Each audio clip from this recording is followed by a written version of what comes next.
네, 시청자 여러분 안녕하십니까. 제1야당 국민의힘 대통령 후보 선출이 임박했습니다. 내일부터 대선 후보 선출을 위한 나흘간의 투표에 들어갑니다. 그리고 3일과 4일, 11월 3일과 4일 이틀간의 여론조사가 진행이 되고요.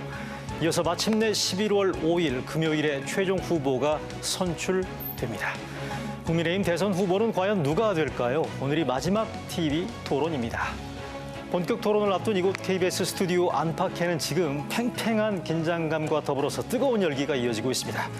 자, 앞으로 90분간 진행될 오늘 토론 끝까지 지켜봐 주시기 바라겠습니다.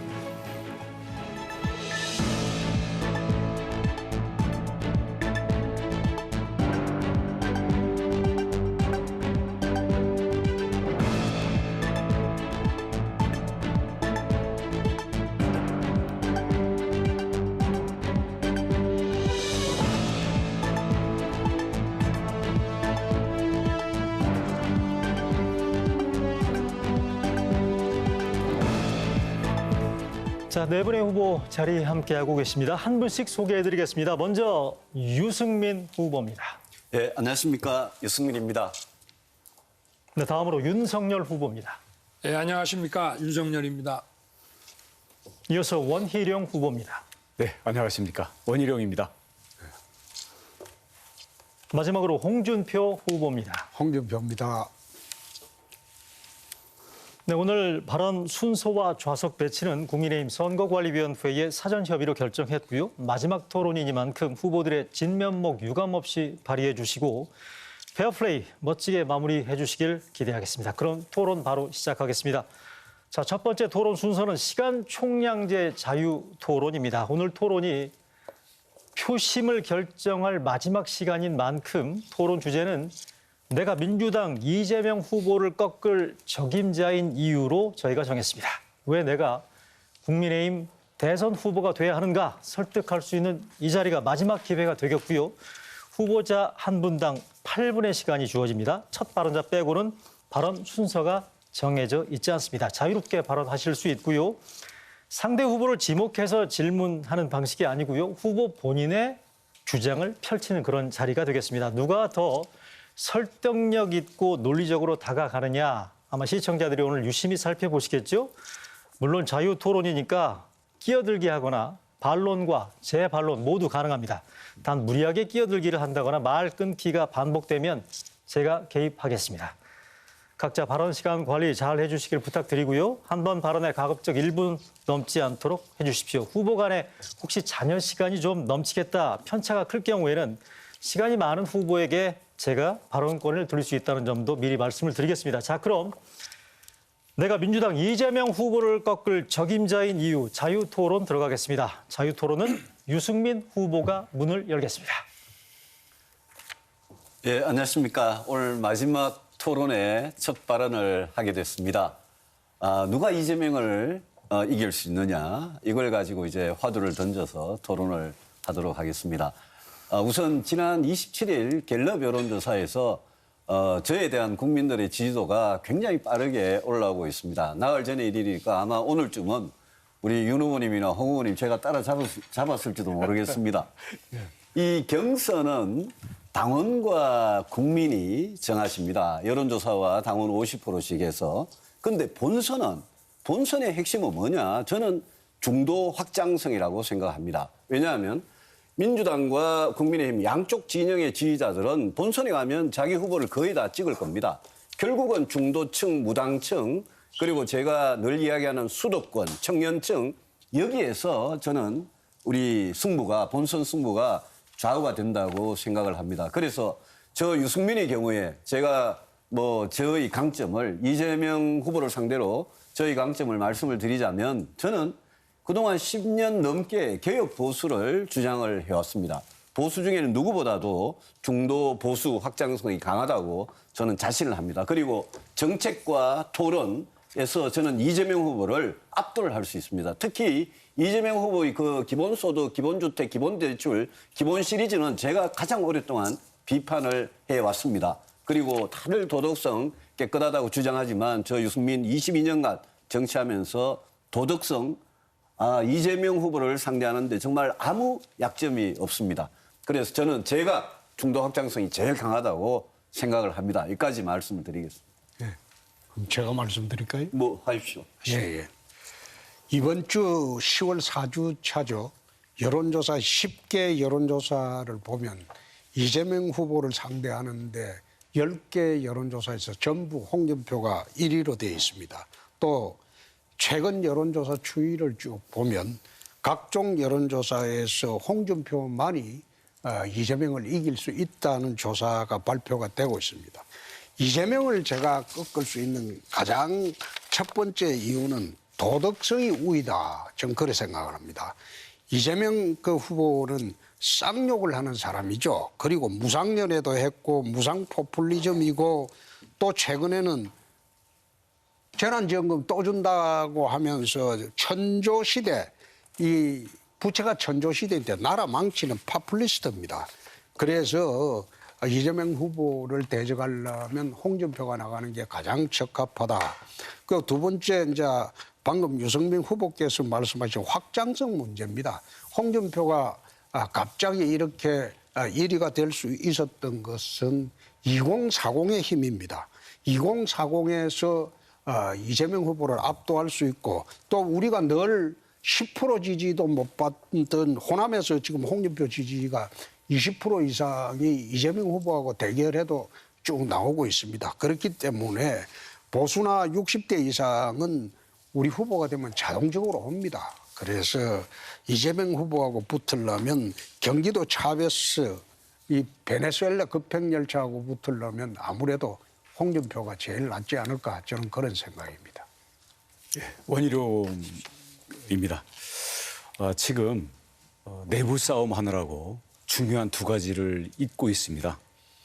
첫 번째, 이재명이 얼마나 간교한지, 또 둘째, 이 정권이 얼마나 무자비한 정권인지. 저는 이 자리에서 당원과 국민들께 원희룡이 예언을 하나 합니다.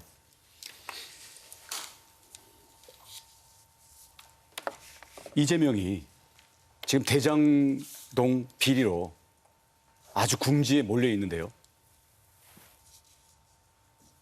이재명을 궁지에 몰아넣은 원희룡이 링에서 내려가는 순간 이재명은 아무런 일이 없었다는 듯이 유유히 도망갈 겁니다. 대장동의 올가미에서 풀려나고 오히려 정권이 온갖 네거티브와 공작으로 우리 후보에게 올가미를 씌울 것입니다. 이재명을 상대하는 것은 단순히 인기 투표 그리고 우리 당 내부에서 누가 누구보다 앞섰다. 이것으로 보장되는 게 아닙니다. 이재명을 상대로 저 원희룡은 이재명의 비리의 실체와 도덕성의 모든 인생의 과정 그리고 그 정책과 업적이 가짜라는 것 이것에 대해서 이미 다 파고들었고 이미 다 잘 파악하고 있습니다.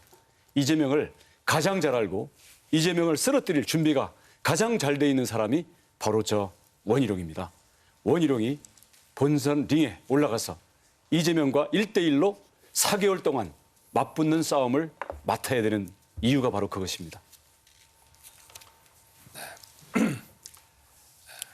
이번 그 대선은 뭐 여러 가지 그 정책에 관한 또 국민 검증도 필요하겠습니다만은 참 불행하게도 우리나라가 부패공화국으로 그대로 남아서 퇴보를 할 것인지 아니면은 깨끗한 부패를 일소한 깨끗한 선진국이 돼서 청년과 우리 중산층을 두텁게 하고 우리 청년 세대에게 어떤 희망 있는 미래를 과연 제공할 수 있는 것인지를 가리는 그런 선거가 되게 되었습니다. 그리고 아마 이 선거 과정에서 대장동 사건이 선거 전에 그 핵심이 될 것이라고 저는 생각합니다. 저는 오랜 세월 검찰에서 이런 부패 사건을 많이 달아왔고 또 이런 대장동 사건 같은 것을 보면은 저도 우리 후보들 중에 매일같이 저는 페이스북에 다른 거 거의 안 썼습니다. 이 대장동과 관련된 그런 페이스북만 계속 썼는데요. 저는 이쪽 분야의 전문가입니다. 그리고 그야말로 사건을 딱 보면은 견적이 나오는 그런 사람입니다. 그래서 이 문재인 정권 또 이재명 그 후보 측에서 가장 두려워하는 사람이 바로 저 윤석열입니다. 저는 이거 말고도 이 대장동 사건은 이렇게 딱 보면은 이거 한 건만 있을 수가 없습니다. 이런 사건이 이런 대형 권력형 비리가 갑자기 뛰어나올 수가 없고 이거는 빙산의 일각으로서 많은 부패 사건들이 바닥에 깔려 있고 그리고 이런 부패 카르텔 구조가 단단하게 그 바닥에 자리하고 있다는 것을 보여주고 있기 때문에 아마 국민 여러분께서 이런 부패를 가장 잘 척결할 수 있는 사람으로 저를 생각할 것이라고 저는 확신합니다. 예, 받아서 제가 얘기하겠습니다. 하세요. 대장동이니까. 네. 지난 국감 보시면서 국민들 여러분 또 당원 여러분 얼마나 분하셨습니까? 저도 억장이 무너졌습니다. 이재명을 잘 모르고 그 비리의 실체를 깊이 파고들지 않으면 이재명은 뻔뻔하게 오히려 역공으로 비웃으면서 조롱하면서 빠져나갑니다. 이재명을 잘 모르고 싸우면 어떻게 되는지를 우리 국민들과 당원들이 정말 속이 타면서도 어쩔 수 없었던 그러한 국감의 기억을 다시 되풀이하시겠습니까? 원희룡이 없는 대선은 국감 시즌2가 될 거라고 걱정이 됩니다. 왜 원희룡이 대장동을 제일 잘 알겠습니까? 지난번 우리 사자 토론 시작할 때 우리끼리 경쟁은 경쟁이지만 함께 공동으로 조사를 하고 공동으로 대처를 하자 그랬는데 그건 당에서 할 일이다. 그래서 사실은 굉장히 시큰둥한 반응들을 보이셨습니다. 하지만 저는 우리끼리의 내부 공격을 하는 그 노력으로 대장동과 이재명의 모든 인생과 모든 정책 그리고 모든 자기가 내세우는 업적에 대해서 이미 깊이 파고들었습니다. 왜 원희룡에게 제보가 몰린다고 생각하십니까? 그래서 이 이재명에 대해서 잘 모르고 또 이재명의 싸우는 방법에 대해서 거꾸로 역공당하지 않을 그런 자기의 흠집이 적어야만 4개월 동안 치러질 장기전에서 이재명을 쓰러뜨릴 수 있다고 생각합니다. 원희룡은 이미 이재명에 대한 파악과 이재명에 대한 싸움이 다 준비됐습니다. 이미 땀이 나서 몸이 풀리기 시작했는데 구원투수를 여러분 벤치로 앉히겠습니까? 이재명은 원희룡이 잡습니다. 준비가 다 되어 있습니다. 예, 제가 좀 말씀드리겠습니다. 우리 원희룡 후보님 말씀 잘 들었고요. 우리가 누가 후보가 되더라도 대장동 게이트는 반드시 밝혀야 되고, 근데 원 후보님 그렇게 준비가 돼 있으면 이재명 후보가 꼼짝 못할 그런 증거를 하나라도 좀 내놓으시지. 그런 생각이 들고요. 윤 후보님, 잠깐만요. 계좌하고 제가 말을 하고 있는 중이니까 예. 잠깐만요. 윤 후보님 그 대장동하고 부패를 말씀을 하셨는데, 아니 다음 대통령이 부정부패를 없애는 거는 저는 당연히 필요하다고 봅니다. 근데 아니 부패 하나만 잡으면 그럼 대한민국 대통령이 다음 이렇게 중요한 5년에 될 수 있느냐? 저는 그렇게 생각하지는 않습니다. 그걸 같으면 검찰총장을 계속 하셔야지 왜 대통령에 출마하셨는지 제가 모르겠고요. 제가 우리 홍 후보님하고 윤 후보님 두 분께 좀 제가 중도 확장성이라는 차원에서 좀 지적을 하고 싶은 건 이런 겁니다. 본선에 가면 중도 확장성이 제일 중요하고 수도권 중도층, 청년층 마음을 살 수 있는 후보, 그런 후보가 이제 표를 제일 많이 가져올 수 있는데 두 분이 여론조사를 보면 비호감도 1, 2위예요. 그렇게 비호감도가 높아가지고 중도층 마음을 과연 잡을 수 있느냐. 저는 이거 질문 서로 이렇게 자유롭게 하는 그런 분위기는 아닙니다만은 그런 생각이 좀 듭니다. 그 점에 대해서 어떻게 좀 생각하세요? 예.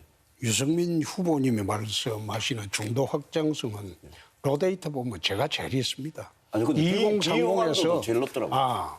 비호감도는 윤석열 후보가 이제 압도적인 1위고 제가 2등이죠. 두 분이 비슷비슷하죠. 아니요, 많이 차이 나죠. 이재명 그런데 후보도 비호감도가 유승민 높더라고요. 후보 같은 경우에는 지지율이 낮으니까 지지율 올라가고 비호감도가 있어요. 그게 지지율이 높은 후보한테 그게 적용이 되는 겁니다.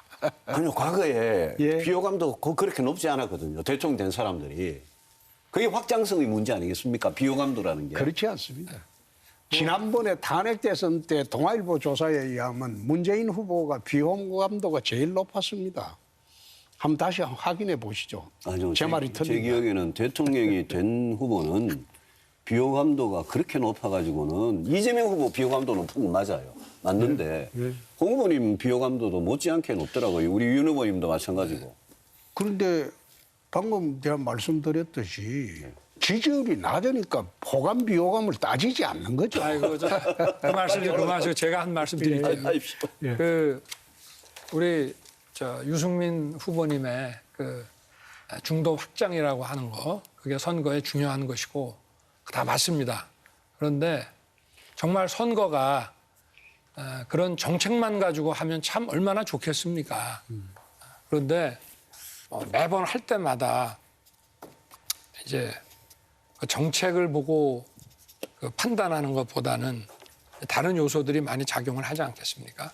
그리고 이제 우리 원 후보님께서는 선거 과정만 보시는데 이제 선거 끝나고 대통령이 됐을 때 어떻게 할 수 있을 것이냐를 이제 보는데 제가 지난 금요일 날 우리 원 후보님하고 토론할 때도 얘기를 했습니다마는 이 부패 문제라고 하는 게 단순히 법 집행과 사법 처리의 문제가 아닙니다.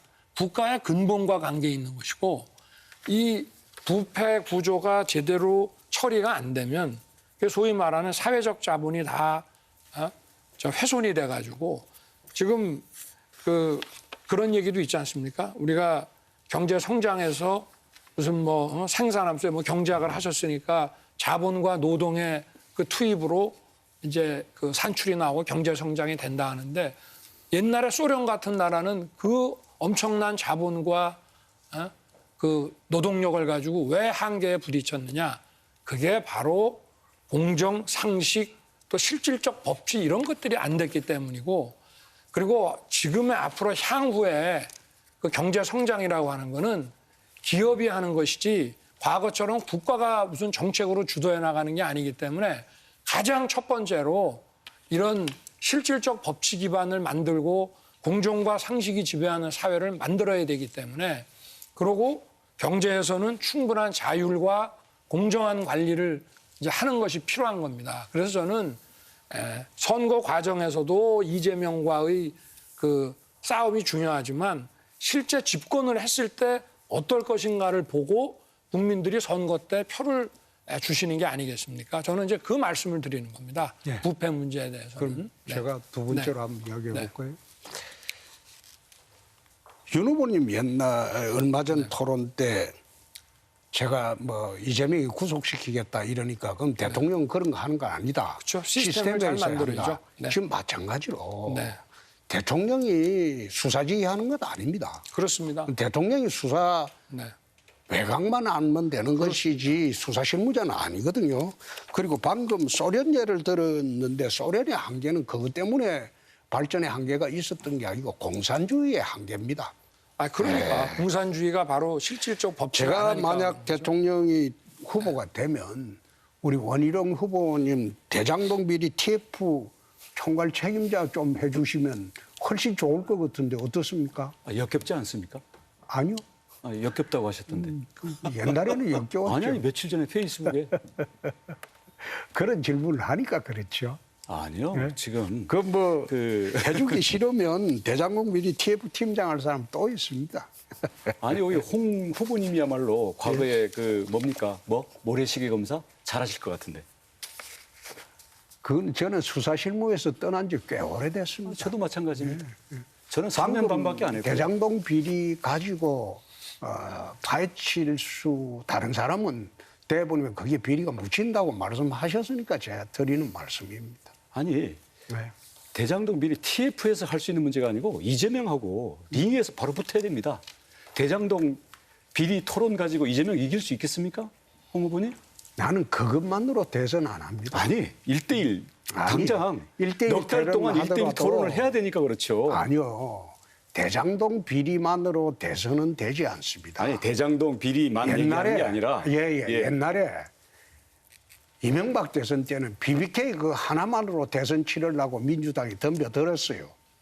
근데 그거 가지고 대선이 됩니까? 저는 이번 대선은 꼭 대장동 비리만으로 대선에 좌우한다고 보지 않습니다. 제가 한번 대장동뿐만 아니라 제가 그 부분만 할게요. 우리 홍 후보님 대장동 말고 지금 이재명이 뭐가 문제가 있는지 잘 모르시죠? 그 말씀해 보세요. 또 말하는 투가 그런 식으로 말을 하니까 밖에서 보시는 사람들이 아니, 얄밉다고 나는 합니다. 그걸 말씀해 가지고 보세요. 아니 뭐 작게 오고 다른 이런 얘기하는 게 후보를 아니고요. 모르시죠? 이런 식으로 해가지고 가르치려고 하는 건 아닙니다. 가르치려고 하는 게 아닙니다. 제가 그 말을 말씀해 이어나가는 보시죠. 과정이고요. 그 말씀해 보시죠. 그래도 오늘의 대답을 잘 예, 하시네요. 예. 그 대장동, 백현동 이렇게 가는 비리뿐만 아니라 이재명의 모든 도정 그리고 거기에 연결돼 있는 조폭, 그다음 이 극렬 운동권 그리고 측근들의 세계, 가족들의 세계 저는 맹렬히 파고들었습니다. 그리고 이런 부분들을 가지고 저는 비리, 도덕성, 정책, 가짜 업적 그리고 그가 내세우고 있는 기본적인 국가를 바라보는 기본 철학과 수법에 대해서 저는 이재명과 1대1로 붙었을 때 결국 이재명을 질문을 던지고 파고들어서 결국 이재명이 인정을 하거나 아니면 스스로 더 안 좋은 모습을 국민에게 보이거나 하면서 국민의 민심을 제가 갈라놓을 수 있는 그런 준비를 지금까지 해왔고 가장 잘 되어 있습니다. 이거는 TF 팀장이 할 수 있는 일이 아니라 그것은 이재명과 1대1로 맞서서 꺾을 후보가 해야 되는 일이지요. 근데 홍준표 후보님 그런 준비 솔직히 안 하셨지 않습니까? 안 했다고 하면 배가 있죠. 별 관심이 없으시던데. 지난 관심이 동안 쭉 없는 게 보니까. 아니고 지금은 경선 국면입니다. 본선까지 4개월이 있습니다. 그때 다 준비하면 되는 거예요. 11월 5일이면 바로 붙어야 됩니다. 두 분 조금만 쉬시고 제가 조금 네, 말이 말씀하십시오. 많습니다. 예. 지금 부패 척결, 대장동 게이트 이 이야기만 뭐 계속 나오는데 저는 대통령은 검사가 아니라고 생각합니다. 이 자리에 1경 3검입니다. 검사 출신 3분이 계시고 경제를 정말 평생 동안 했던 사람은 저밖에 없는데 저는 그것도 우리 당이 검사 출신 너무 많은 것도 정말 문제라고 평소에 생각했습니다. 이 4분 후보 중에 제가 좀 그렇고 아까 윤 후보님 선거가 정책만 갖고 하는 거 아니다 이러시는데요. 그 말씀도 일리가 있으세요. 근데 어떤 게 있느냐 하면 제가 중도층이 중요하다라고 자꾸 이야기를 하는 이유가 민주당하고 국민의힘 지지자들은 그냥 자기 후보 거의 찍을 겁니다. 근데 중도층은 젊은 층은 뭘 보고 찍을 거냐. 이분들한테는 저는 정책 공약 하나하나가 굉장히 그분들이 귀를 기울이고 저 사람이 대통령 되면 저런 식으로 나라를 움직이면 그게 내한테 내 삶에 어떤 영향을 주겠느냐. 그거를 굉장히 저는 주시할 거라고 생각을 합니다. 그래서 윤 후보님 아까 말씀 중에 선거가 정책으로 치르는 것만은 아니다. 맞는 말씀인데 그럼에도 불구하고 중도 확장성을 위해서는 정책이 굉장히 중요하다. 그리고 또 하나 두 분께서 우리 윤 후보님하고 저 홍 후보님 두 분께서 막말, 쌍욕, 망언 이런 거 가지고 싸우시는데 두 분 캠프에서 각자에 대해서 상대방에 대해서 25개씩 막말, 망언 시리즈를 서로 공격을 하셨더라고요. 아시죠? 그러니까 홍 후보님은 윤 후보님을 25개의 망언 뭐 이런 시리즈로 26개. 26개입니까? 각자 25개 하신 것 같은데. 아니 나는 25개가 안 되죠. 아니 근데 윤 후보님 캠프에서 또 25개로 공격을 하셨어요. 그래서 홍 후보님께서 그 도덕성 그거 하나는 이재명에 비해서 자신 있다 그러시는데 아니 그렇게 우리 같은 후보 당의 후보 캠프에서 25개나 막말하셨다고 그러는데 그게 어떻게 그 도덕성하고 직결이 되는 거 아닙니까? 후보님 제가 잠깐 좀 껴들어도 되겠습니까? 말씀하셨으니까 너무 자꾸 가다 보면은 또 좀 저거 할 수 있으니까. 근데 이제 선거는 당연히 정책도 중요합니다. 그런데 저는 이제 그 중도 확장이라는 이제 차원에서 그 보면은 이제 저는 뭐 정치에 처음 이제 신인 아니겠습니까? 그리고 우리 당에서 이제 오래 그 정치를 하셨으면은 이제 우리가 새로운 이를테면 이제 이 민주당 정부의 이런 아주 고질적인 내로남불과 이 부패 카르텔 이런 걸 보고 이제 사실은 정책을 보고 저 고개를 돌린 사람들도 많겠죠. 부동산이라든가 이런 문제 때문에. 그러나 이런 공정하지 못하고 이런 내로남불을 보고 등을 돌린 그야말로 종전의 민주당 지지자들도 꽤 많고 그리고 이제 중도에 계신 분들도 이분들이 등을 돌리면 따라서 이제 오게 돼 있는데 그분들을 담을 수 있는 그릇으로는 사실은 이제 우리 세 분 다 훌륭하시고 하지만 그래도 새로운 사람이 물론 그렇다고 저 혼자 하는 게 아니죠. 우리 국민의힘에 많은 훌륭한 또 정치 선배들이 계시지만 새로운 인물을 내세우는 것이 그런 많은 사람들을 담아서 중도 확장하는 데 조금 더 나는 유리하다고 생각하는 부분이 하나 있고요. 아니, 얼마 안 남았네. 또 하나는 이제 대장동 사건이라는 게 이거 하나만이 아니라 그 안에 이거보다 훨씬 10배 이상이 되는 실제 빙산이 있고 이것이 뿌리가 깊다 보면은 결국은 이런 비리들을 쭉 따라가다 보면 우리 사회에 이 정치개혁을 요구하는 목소리가 나오게 돼 있습니다. 어떤 특정한 정치인의 비리라는 뜻이 아니라 우리 정치 구조가 이런 비리가 나오도록 방치하거나 그걸 제대로 규제를 못했다. 그래서 이런 새로운 또 정치개혁의 이런 목소리에 국민들의 기대를 담을 때 그래도 새로이 등장하는 사람. 저도 여기 정치권에 올 때 우리 세 분 정치 선배님들께서 들어오라고 하시지 않았습니까? 그게 와서 그런 일을 하라고 하신 거 아닙니까? 저는 그런 말씀을 제가 드리는 겁니다. 중도 확장 문제에 대해서. 네, 중도 확장 문제를 제가 받아서 얘기를 하겠습니다. 내일 안철수 후보가 대선 출마 선언을 한다고 합니다. 저는 4년 전에 악몽이 생각납니다. 여기 계신 두 분 다 독자 출마해서 야권 분열 대선을 치러가지고 결국 문재인 후보한테 표를 합치면은 우리가 이길 수 있는 그런 유권자들 분포임에도 불구하고 심지어는 우리가 만들었다는 얘기까지 듣고 있지 않습니까? 그리고 그 이후에 수많은 과정이 있었죠. 우리 유승민 후보님 그리고 홍준표 후보님도 그때 대결했던 게 있고요. 네, 저는 안철수 후보와는 아무런 악연이 없습니다. 그리고 중도 말씀하셨는데 지금 말씀하시는 유승민 후보님의 여러 가지 정책들 보면 어떤 것은 중도인 것 같기도 하지만 사실은 이 책상머리에 과거 개발 시대의 논리들이 많습니다. 그래서 지금 청년이나 지금 일선 현장 필드에서 이런 부분하고 맞지 않는 부분들도 있고 특히 이제 핵 문제라든가 이런 부분들에 대해서는 사실 중도층들이 경악할 만한 이런 주장들을 많이 하고 계셔가지고 중도와 수도권이 유승민 후보님에 대해서 우호적이다? 저는 동의할 수가 없습니다. 그리고 이제 홍준표 후보님 지금 4년 전 대선으로 돌아갑니다. 홍준표 후보님께서 하신다면. 그래서 저는 왜 지금 이재명이라는 희대의 포퓰리스트 그리고 정말 다른 사람의 공감 없이 어떠한 공격도 잔인하게 해대고 어떤 거짓말도 해낼 수 있는 이런 사람을 가지고 또 이 무자비한 정권과 함께 우리 윤석열 총장님은 이제 리스크가 많으신 거고요. 있든 없든 없는 것까지도 만들어가지고 결국 공세로 몰아넣을 것이고 그리고 지금 책상에서의 이론 가지고 과연 중도층을 잡을 수 있느냐. 그리고 홍 후보님 지금도 원팀 아랫사람 시키는 듯이 하면서 말씀하시잖아요. 그리고 정책도 지난번에 이재명 후보 공약에 대해서 아무런 연구도 안 하셨잖아요. 스스로 인정하셨잖아요.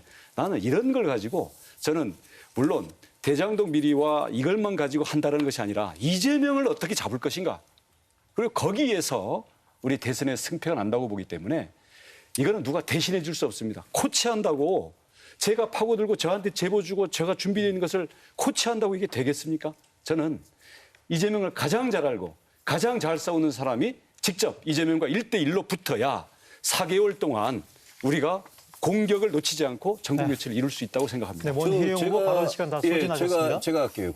방금 원희룡 후보님 말씀을 제가 이해를 잘 못하겠는 게 하나 있습니다. 왜냐하면 4년 전 대선 이야기를 하면서 저는 4년 전 대선 후보로 나갔을 때 우리 원희룡 후보님이 몸담은 그 당에 원희룡 후보님이 뽑은 후보로 나갔습니다. 근데 자기가 뽑아놓고 그렇게 말씀하시는 거는 그거는 좀 아닌 것 같습니다. 제가 답변 시간이 없어서. 아니, 그 팩트니까요. 우리 바른정당 같이 했고 말씀하십시오. 바른정당 제 답변 시간이 그러니까 없으니까 말씀하지 듣겠습니다. 마십시오. 그 시간도 없으신 분이. 바른정당 같이 해놓고 자기가 뽑아놓고 인제 와가지고 4년 있다가 와가지고 그런 말씀하시면 안철수와의 어떡합니까? 악연이 있다는 아니요. 걸 지적하는 아니, 겁니다. 아니 룰을 좀 지켜주십시오. 룰을. 그리고 제가 왜 이재명 후보를 제가 이길 수 있느냐. 이재명 후보가 본인 입으로 이거는 제 말이 아닙니다. 이재명 후보가 본인 입으로 또 그 사람들 그 후보 결정되기 전에 이낙연 후보도 또 지금 민주당의 송영길 대표도 민주당의 수많은 사람들이 유승민이가 국민의힘 후보가 되면 제일 자기들은 껄끄럽고 두렵다라고 이야기를 하는 겁니다. 그게 아까 제가 그만큼 말했던 개혁 보수의 길을 걸어왔고 정책적으로 그 사람들이 가장 껄끄러운 상대고 도덕성 아무 문제 없었고 이랬기 때문에 본선에서는 유승민이 제일 강하다라는 걸 민주당 사람들이 자기들 입으로 이야기를 하는 겁니다. 그래서 제가 보기에는 우리 홍 후보님하고 윤 후보님께서는 그 중도층이 보기에는 좀 너무 보수적인 후보들 아니냐. 너무 오른쪽에 치우친 후보들 아니냐. 좀 이런 생각이 드는데 우리 홍 후보님 시간도 많이 남으셨는데 한마디 하시죠. 예. 사실 이번에 10여 차례 이상 토론을 했죠. 토론을 16번 쭉 했습니다. 해보니까 유승민 후보의 정책은 정말 촘촘하고 아주 잘 짜여져 있습니다. 제가 보기에는 후보들 중에서는 정책은 단연 압권입니다. 그래서 제가 후보가 되면 유승민 후보의 정책을 많이 참고할 생각입니다. 지금 중도 확장성을 자꾸 이야기를 하시는데 2030의 지지가 어떤 조사에서 보면 젊은 정치가 저한테 50%까지 오있는 예가 있습니다. 또 윤 후보님 요즘 뭐 내가 참 언짢겠지만 398이라는 후보란 그 이야기 들어보셨죠? 20대에는 3%, 30대에는 9%, 40대에는 8%. 그거 가지고 본선 치르기 어렵습니다. 그걸 어떻게 단시간 내에 올리겠습니까? 그래서 나는 그걸 가지고 새로운 신인이라고 주장하면서 확장성 이야기하는 거는 좀 넌센스다.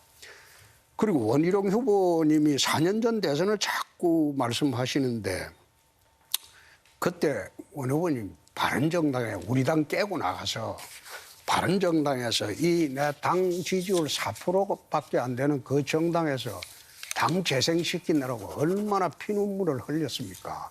그때 우리 당 깨고 나가셨지 않습니까? 4년 전 대선 이야기하면 안 되죠. 그건 해서는 안 되고 아까는 이제 만약 후보가 되면 대장동 비리에 정통하시니까 TF 팀장을 맡아주실 수가 없느냐 그러니까 안 맡겠다고 하니까 지금은 김진태 위원장이 검사 출신이고 TF 팀장이 돼 있습니다. 잘할 겁니다. 윤 후보님한테 다시 한번 묻겠습니다. 윤 후보님 들어오셔가지고 저는 문재인 대통령을 직접 비판하는 것을 한 번도 못 봤어요.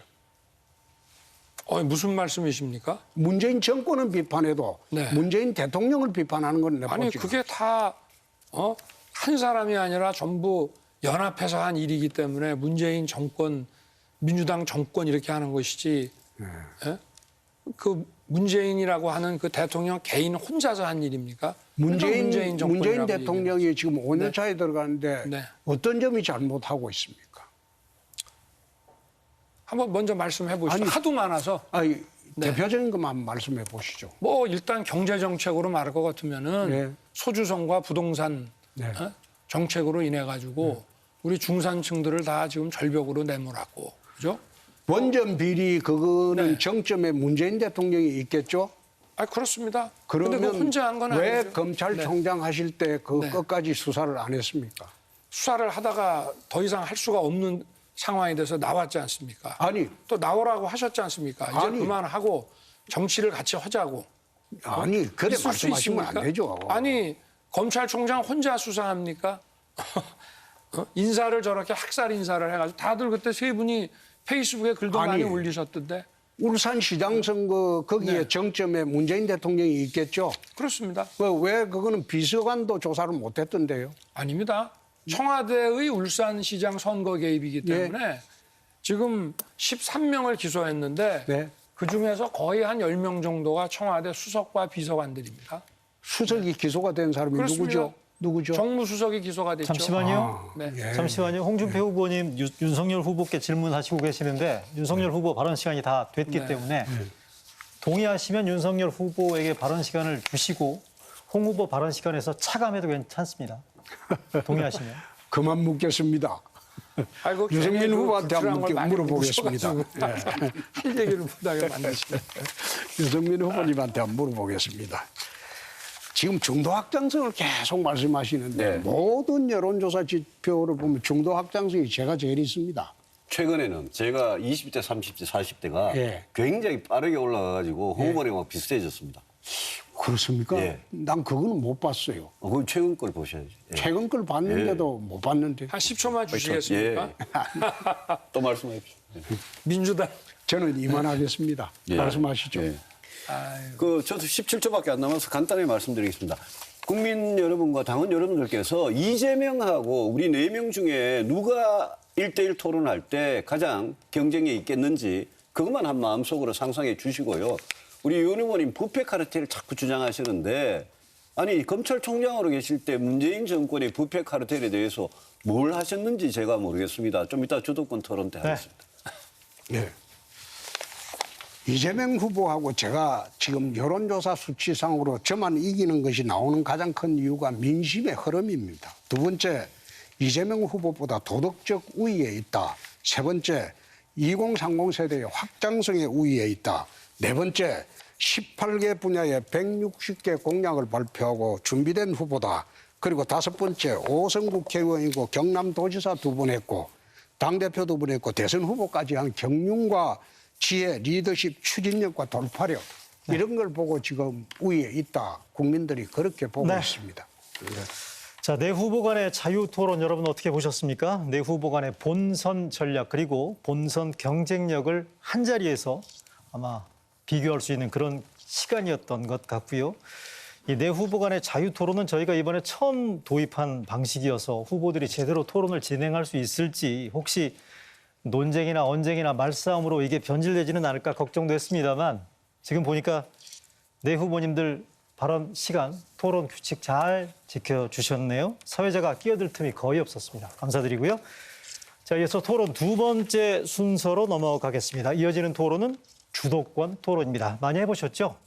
후보당 발언 시간 각 10분씩 드리겠습니다. 주제는 제한이 없고요. 주도권을 가진 후보가 상대를 지목해서 질문하는데 2명의 후보 이상에게 질문하시고 발언은 1분 이내로 해주시고 상대방 답변 시간은 최소 30초 정도는 보장해 주셔야 됩니다. 자, 주도권 토론 시작은 윤석열 후보입니다. 그 홍 후보님 저 중도 확장성 말씀을 하셨는데 물론 뭐 중도 확장성이 보니까 민주당의 아주 확장성이 높더라고요. 민주당 지지자들한테. 그거는 인정하시죠? 그렇습니다. 그죠? 민주당 뭐 지지자들의 지지율이 뭐 저는 한 9%라 그러면 거의 50% 가까우시고. 예. 근데 또 민주당 후보를 넣어서 다자간으로 할 때는 오히려 또 낮으십니다. 그러면 이게 소위 이제 뭐 홍준표라고 안 하고 꿔준표라 그래서 본선에 가서는 전부 민주당 찍을 사람들인데 그걸 확장성이라고 생각을 하십니까? 최근에 이재명 이기는 후보는 저밖에 없지 않습니까? 근데 아니, 이재명이하고 그게- 1대1로 붙는데 네. 거기에 무슨 그 아니 그건 역선택이란 말이 지금 나올 수가 우리 있습니까? 경선이지 실제 본선에 들어갔을 때 그 표가 그대로 홍준표 후보를 지지할 거로 생각하십니까? 아니 그렇게 이재명 생각하는 사람이 후보하고 없는데. 1대1로 경선 붙이는데 거기에 역선택이 들어온다고 생각하십니까? 글쎄, 뭐 하여튼- 지금 지난번에 오세훈 시장 같은 경우에 자, 민주당 그만하시죠. 지지층이 네. 24%가 알겠습니다. 우리를 왜냐하면 찍어줬어요. 저도 여기서 무슨 통계 수치 같은 거 얘기하고 싶지 않은데 예. 하도 말씀을 하시니까 제가 이제 예. 저는 뭐 중도 확장성이 없다고 저는 보거든요. 예, 예. 그래서 그런 결국은 본선 때는 다른 데 찍을 꿔준표라고 저는 이제 생각을 하고 많은 국민들이 그렇게 생각을 합니다. 지금 이제 우리 국가 미래를 좀 생각을 해보면은 앞으로 국가적인 이제 아젠다가 이 고령화에 대한 무슨 대책 네. 또 이 4차 산업혁명을 우리가 빨리 제대로 올라타서 추진을 해야 되고 그렇습니다. 그리고 이제 통일 문제를 또 다뤄야 되고 또 우리 이제 뭐 국방 개혁 같은 것도 이제 그 4차 산업혁명에 맞게 이제 그 기술 집약적인 첨단 기술 집약적인 이런 거로 이제 바뀌어야 되는데 이게 전부 이제 문제는 돈 아니겠습니까? 네. 그죠? 그런데 지금 우리나라 국가 부채가 건국 이래 지금까지 쭉 누적돼 온 게 우리 GDP가 이제 2,000조 되면은 한 1,000조까지 올라왔습니다. 국가 부채가. 근데 문재인 정부 4년 반 동안 이게 400조가 생겼어요. 이승만 대통령 때부터 박근혜 대통령 때까지 누적된 국가 부채가 600조인데 요 4년 반 동안 지금 400조를 지금 늘어났는데 이게 뭐 지금도 더 국채 발행해가지고 뭐 이재명 후보 같은 그런 분들은 이렇게도 얘기하더라고. 아니 부채라는 게 뭐 숫자뿐인 거지 그게 뭐 자꾸 채권 국채 찍어가지고 돈 쓰면 되는 거 아니냐 이렇게 얘기를 하는데 이 관리를 어떻게 해야 된다고 생각하십니까? 국가 재정 관리요. 국가 이 부채 문제 이 속도가 이렇게 빠른데 지금 그걸 제가 뭐 경남지사 시절에 부채 관리를 그렇게 한번 해봤습니다. 제일 첫째 재정 점검단을 만들었습니다. 네. 그래서 예산이 투입되는 게 적정하냐 그걸 투입할 때도 점검하고 투입하고 난 뒤에도 비용 분석을 했습니다. 두 번째 공공 그러면 부족액을 잠깐만요. 제가 지금 경남도 얘기를 하는 건 아니고 그러면은 지금 이제 그 국채를 과거에는 이제 국채를 발행을 하면 이걸 중앙은행이 인수를 대부분 해오지 않습니까? 그러면 이제 소위 말한 채권 시장에서 그 국채를 이제 인수를 했는데 지금 이 민주당 정부에서는 그거 그냥 중앙은행이 바로 인수해라. 이런 얘기들을 막 한단 말입니다. 거기에 대해서는 어떻게 생각하십니까? 중앙은행이 그냥 정부가 채권 발행하면 재정 필요가 있어갖고 국채 발행하면 그거를 금융시장을 통하지 않고 그냥 바로 인수를 하는 게 맞다고 생각하십니까? 그건 맞지 않죠. 예, 왜 그러죠? 정부의 재정 그게 무분별한 재정 확장 정책이죠. 네. 무분별하게 그렇게 재정 확장을 우리 하면 안 되죠. 전문가이신 우리 유승민 후보께서는 예. 이 문제에 대해서 어떻게 생각하십니까? 국가 부채는 뭐 지금 심각하죠. 그러니까 재정 준칙을 만들어 가지고 아니 중앙은행의 그 부채 그 예. 인수를 직접 해라. 그건 말이 안 되죠. 중앙은행이 어떻게 그거는 시장에 가서 사면서 그걸 조절을 하는 거지. 네. 중앙은행 정부는 국채를 발행하고 중앙은행 직접 그거 다 살 것 같으면 중앙은행이 나중에 그걸 무슨 수로 다 감당을 합니까? 미국 같은 데는 저 중앙은행 연방 예. 저 중앙은행이 실제로 금융시장에서 소화가 안 된 부채들을 금융시장에서 팔기도 해서 외국도 막 사가는데 그 소화가 안 된 것들을 중앙은행이 바로 가져오기도 합니다. 미국하고 우리는 정말 국채에 관한 한 비교를 절대 하면 안 된다고 생각하는 게 미국은 달러를 아무리 찍어내도 국채를 아무리 발행해도 관계가 없는 나라고요. 그게 기축통화국이라는 거고 우리나라는 그런 식으로 재정이든 국채든 뭐든 그거는 그렇게 건전한 규율을 어겼다가는 우리나라의 큰일 나겠죠. 국가 신인도에 바로 결정적인 타격이 그리고 오는데. 또 하나가 예. 중앙은행이 국채 발행된 국채를 막바로 인수를 하게 되면 중앙은행의 독립성이 침해되고 중앙은행이 상당히 정치화되지 않겠습니까? 아무래도 그렇게 되겠죠. 그런 중앙은행이 정치화되면은 그 통화 가치의 안정이라든가 또 이 중립적인 그 통화 신용 정책에 문제가 생기겠죠. 부실화되는 거죠. 중앙은행 자체가 부실화되는 거죠. 제가 거기에 좀 네, 답변해 말씀하시죠. 볼까요? 저한테 주시면. 예. 이게 이재명의 수많은 그 수법 중에 부채를 화폐화하는 겁니다. 네. 부채라는 것은 실물 경제에서 가치를 생산해서 이것을 갚아서 금융과 실물이 같이 돌아가게 해야 경제가 건전하게 앞으로 가는 거고 그게 부채의 의미가 있는 겁니다. 선투자로서. 근데 부채를 화폐화하게 되면요. 화폐는 상환 의무가 없지 않습니까?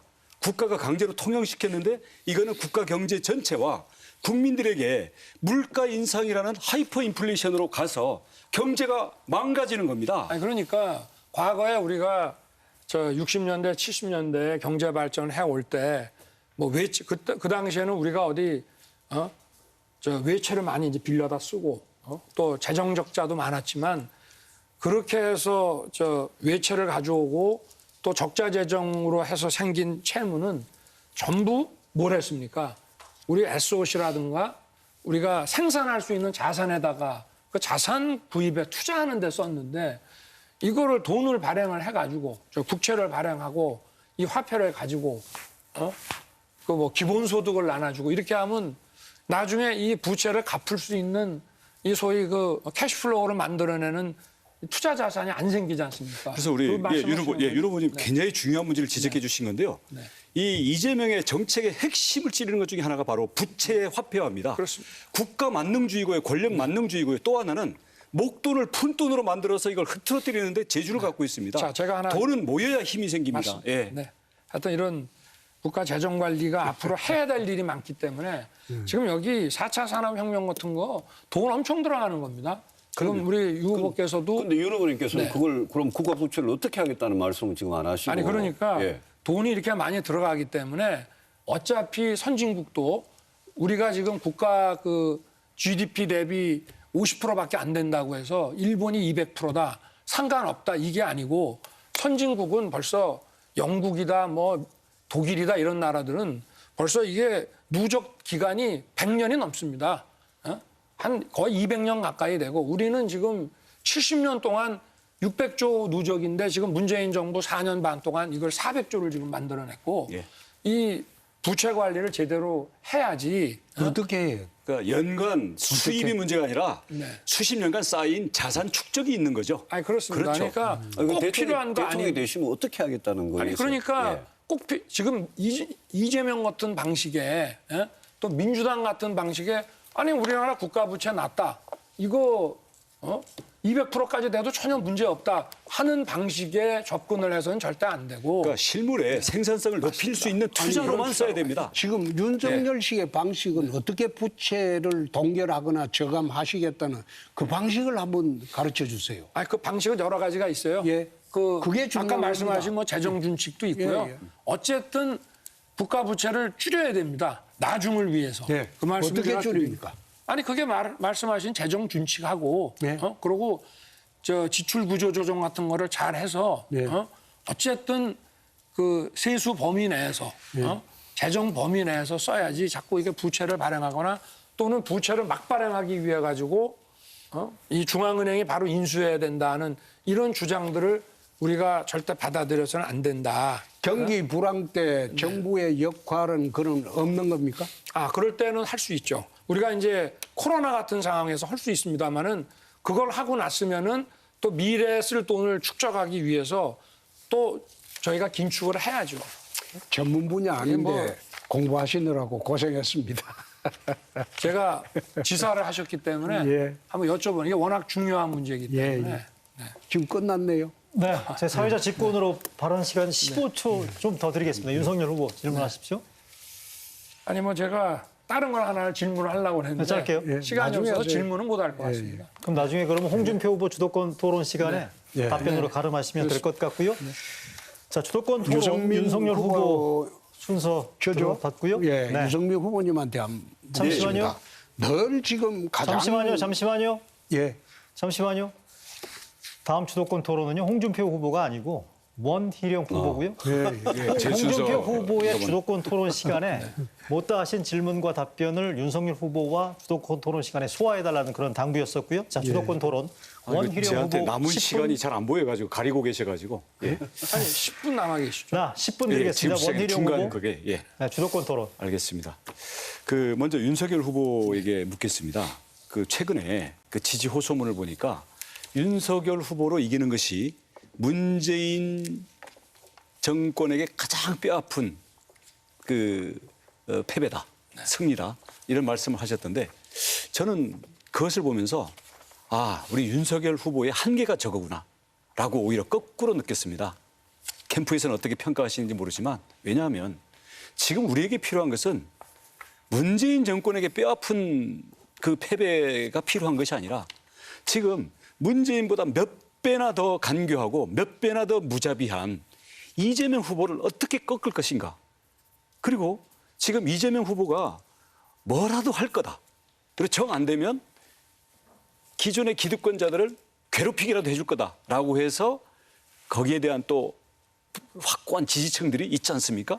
그러면 여기에 대해서 밀고 당기는 싸움들을 해야 되는데 문재인 대통령 내지는 문재인 세력과 싸우는 게 아니라 이재명과 싸우는 것이라는 점. 그리고 또 하나는 뭐냐면요.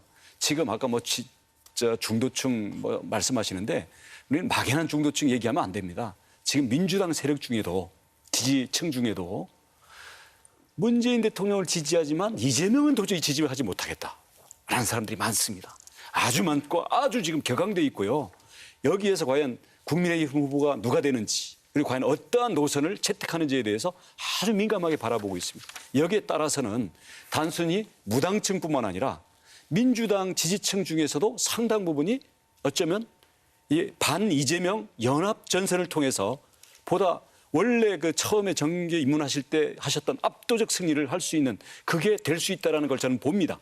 그것은 민주당 지지층 안철수 다 포함하는 이게 돼야 될 거고요. 근데 문재인 대통령의 가장 뼈아픈 패배를 안기겠다라는 게 사실 그 층들을 향해서는 전혀 그 반가운 이야기가 아니라 정반대의 어떻게 보면 거부감을 일으키는 얘기거든요. 어떻게 생각하십니까? 전략 미스 아닌가요? 그러면 이게 정권 교체라고 생각을 안 하십니까? 아니요. 이 선거가 정권 교체가 아니고 문재인 새로운- 대통령을 겨냥하는 것에 대해서 제가 지적한 전략적 미스를 아니죠. 겨냥하는 겁니다. 지금 이 민주당 그 정권이라고 하는 것이 지금 제가 그러지 않습니까? 문재명이라고. 예를 들어서 그 이재명 후보가 아마 이 대장동 사건이 없었으면 문 대통령하고 관계를 딱 끊고 차별화하면서 새로운 어떤 자기 노선을 잡았을 수 있는데 지금 서로 그 연합 저걸 하고 있지 않습니까? 그러니까 지금 정권 교체니까 그런 이제 상징적인 그런 표현을 쓰는 것이죠. 그럼 문재인 정권이라는 말은 언급하면 안 되는 건가요? 이재명만 언급해야 됩니까? 아니, 지금 어떤 단어의 표현을 얘기하는 것이 아니라 네. 이재명은 도저히 지지하지 못하겠다라는 민주당 지지층 그쪽이 지금 매우 전략적인 선택을 놓고 고민하고 있기 때문에 그렇습니다. 그 부분들을 우리가 정확히 연합할 수 있는 그런 노선을 취해야 되고 무엇보다도 이재명은 저 간단한 사람 아닙니다. 저기는 심하게 말하면 거의 인간의 수준을 넘어서 있다고 봐야 되거든요. 그래서 결국 선택은 이 자리에서 우리 국민의힘 후보와 이재명과의 논쟁 말싸움으로 끝나는 것이 아니고 국민이 누구를 가장 잘 선택을 할 것이냐의 문제거든요. 그래서 이재명에 대해서 그럼 잘 우리 국민의힘이 모르고 국민의힘이 지금 과거에는 민주당이 20년 집권한다, 50년 집권한다 하다가 지금 이제 정권 교체 그런 이제 불씨가 잠깐요. 생기고 지금 같은 얘기를 이렇게 계속 하시기 했으니까. 때문에 네. 제가 그 정도로 하고 끊겠습니다. 자, 홍준표 후보님. 예. 자, 이재명 후보와 아까 TF 팀장 말씀하시는데 아직 경선 중에 그런 말씀은 난 실례라고 보고요. 제가 그건 얘기하지 않겠습니다. 제가 거꾸로 TF 팀장 임명하면 받으실 거죠, 당연히? 그렇습니다. 네, 좋습니다. 좋고요. 그러면 근데 그럴 리가 TF가 없죠. 해줄 그 역할이 있는 게 있고 예. 후보가 직접 해야 될 일이 있습니다. 예. 자, 이재명 후보와 1대1 11월 5일부터 바로 붙어야 될 텐데 이재명 후보를 비리면 부비리 올가맬 수 있는 그러한 방안이 어떤 게 있습니까? 한번 예를 들어서 말씀해 봐 주시죠. 그건 미리 이야기할 필요가 없죠. 후보가 되고 난 뒤에 공개하는 게 맞겠죠. 그러면 그게 얼마나 중요한 전략입니까? 그걸 왜 지금 이 자리에서 이야기합니까? 자, 만약에 저라면 예. 2009년에 왜 국제마피아파 변론을 두 건씩이나 했냐? 이런 것부터 바로 물어보겠습니다. 나는 그거는 좀 부적절하다는 생각도 그렇습니까? 드는 게 예를 들어서 그런 겁니다. 변호사는 돈만 주면 하는 고용된 총잡이입니다. 그렇습니까? 그렇습니다. 나는 형사변론을 해본 일이 없습니다. 변호사 이외에 국제마피아파를 변론하고 활동을 해본 일이 없는데 거기를 매번 선거 때마다 수행비서로 쓰고 지금 수행비서도 그렇게 국제마피아파를 쓰는 그런 사람이 대통령 해도 되는 겁니까? 아니, 그거는 두 번째 문제는 다른 문제죠. 변론하는 좋습니다. 문제하고 예.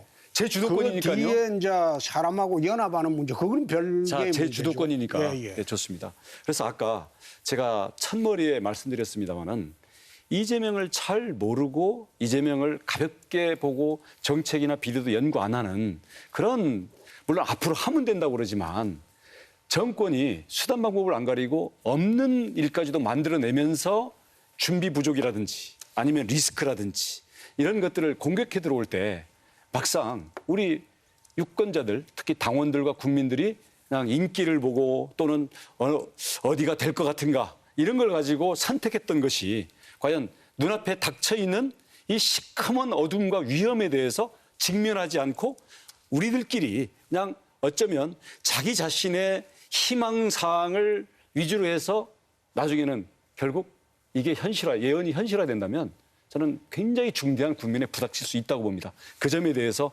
제가 말씀을 드린 거고요.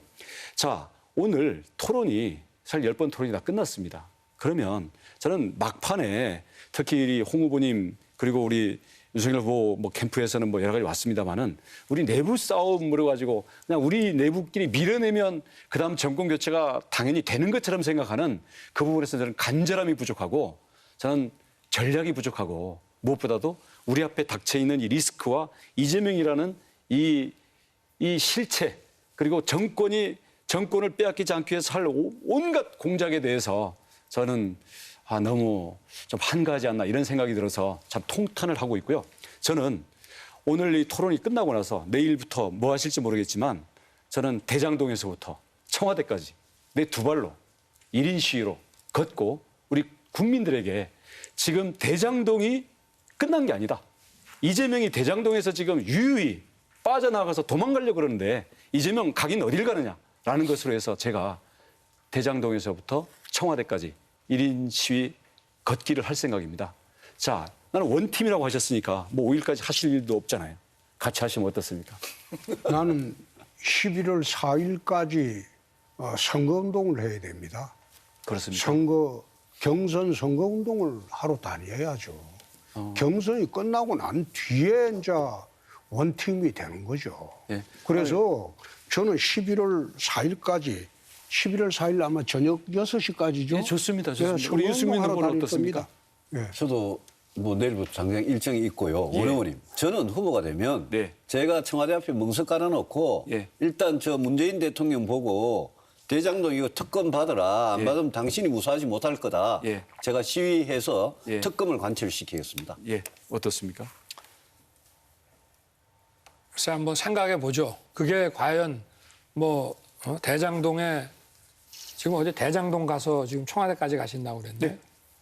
글쎄 그게 얼마나 대장동 사건을 특검으로 끌고 가고 하는데 효과적인 건지.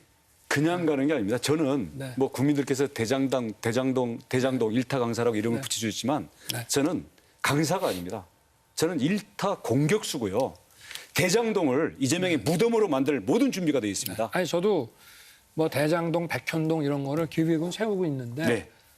그게 내일 가시는데 제가 통행하는 것이 그래서 일정을 난 변경까지 즉답을 해가면서 바라는 것은 아니고요. 네. 그 부분에 대해서 네. 우리가 그동안 내부 싸움에만 몰두돼 있는 그 점을 보면서 저는 통탄을 했고 이재명 만만한 사람 아닙니다. 오늘 제가 국민들 앞에 한 예언 저는 실현이 안 되기를 바랍니다. 시간이 조금 남았네요. 예. 25초가 남았죠? 네. 네. 홍준표 후보님 딱 하나만 묻겠습니다. 지난번에도 자기 공약에 대해서 물은 것에 대해서 상당히 어떤 반응을 보이셨는데 원팀이 되려면 거기에 대해서 뭔가 진지한 태도가 있어야 되는 거 아닙니까? 어떻습니까? 시간 다 됐네요. 말씀하십시오. 시간 다 됐어요. 자, 사회자 직권으로요. 홍준표 후보 끝났어. 답변 시간 15초 드리겠습니다. 같은 후보가 그건 역겹습니까? 다시 한번 생각해 보겠습니다. 아니, 역겹습니까? 아니, 질문 자체가 역겨웠다는 겁니다. 질문이 질문이 역겹습니까? 공약에 그렇습니다. 대한 질문이? 아니, 공약이 아니고 마치 기퉁기 하나 꺼내가지고 질문해가지고 상대방을 당혹시키려고 하는 거. 전혀 당황하게 그런 의도가 돼요. 아니고요. 그런 의도로 하는 질문 자체가 저는 역겨웠다는 네, 거예요. 오늘 그냥 됐습니다. 가볍게 사과를 하면 됐습니다. 사실은 원팀이 자, 쉽게 된다고 마무리하겠습니다. 생각했는데 물론 네. 앞으로 저는 더 거론하지 않겠습니다만은 네네. 저는 그런 자세는 대통령의 자세가 아니라고 생각합니다. 알겠습니다. 자, 원희룡 후보 주도권 토론 순서 진행해봤고요. 이어서 홍준표 후보의 주도권 토론 시작하겠습니다. 10분 드리겠습니다. 네, 오늘 이 이야기는 안 하려고 했는데 아까 그 또 얘기 이상한 나오시는데. 이야기를 하는 바람에 내가 불가피하게 합니다. 한국사회여론연구소 최근 조사에 대장동 개발 사업 비리 책임론 이재명 책임 있다 53.2%, 국힘당 관련 법조인 등 책임이다 37.4%. 이게 이재명 책임이 있겠죠? 이재명 책임이 있다고 그렇죠. 보는 게 맞겠죠? 당연하죠. 지난번에 윤 후보님 법적 책임이 있다고까지 말씀하셨습니다. 당연하죠. 그건 뭐 뻔한 자, 거지. 그다음 네. 같은 여론조사 기관에서 검찰 고발 사주 문건 의혹 네. 윤석열 후보 책임 있다 47.1%, 윤석열에 대한 정치 공격이다 33.3%.